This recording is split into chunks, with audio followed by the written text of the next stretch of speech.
Cyber Six merupakan sebuah cara pandang yang dipergunakan oleh ID30 untuk menjelaskan kepada publik hubungan antara berbagai faktor terkait dengan keamanan informasi di internet.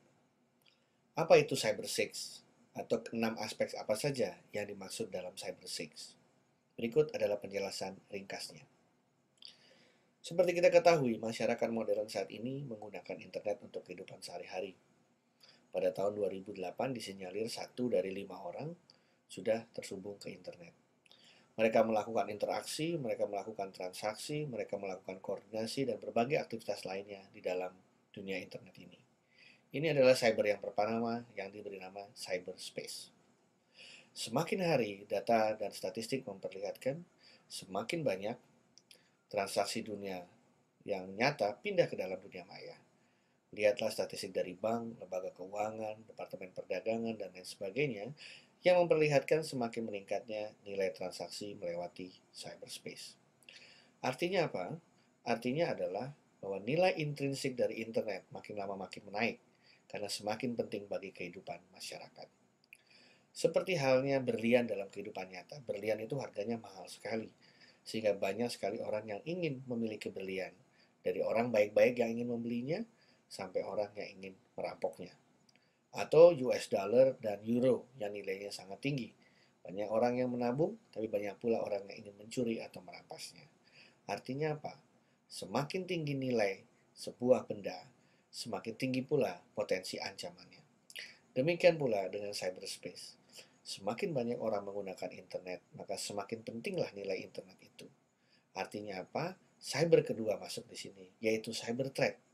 Semakin tinggi pula ancaman dari orang-orang yang ingin mengganggu atau ingin menguasai atau menarik keuntungan dari cyberspace tersebut dengan cara tidak baik.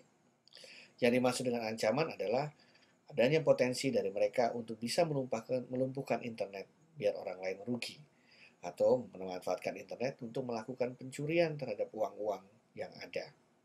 Nah, oleh karena itulah, maka cyber yang kedua dikatakan sebagai cyber threat. Potensi ancaman dari mereka yang memang memiliki keinginan atau hasrat tidak baik untuk memanfaatkan internet bagi keuntungan pribadi mereka. Nah, cuman masalahnya, cyber threat ini sifatnya baru potensi ancaman, belum dilakukan sungguh-sungguh.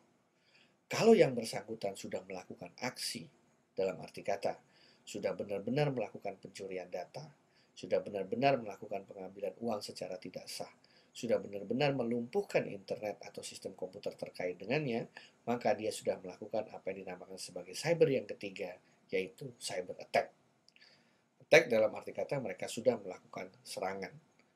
Serangan bisa bervariasi, mulai yang sifatnya pasif misalnya, mengirimkan virus supaya sistemnya menjadi lambat, sampai yang merusak, yaitu menghapus isi sebuah harddisk yang isinya adalah data-data penting.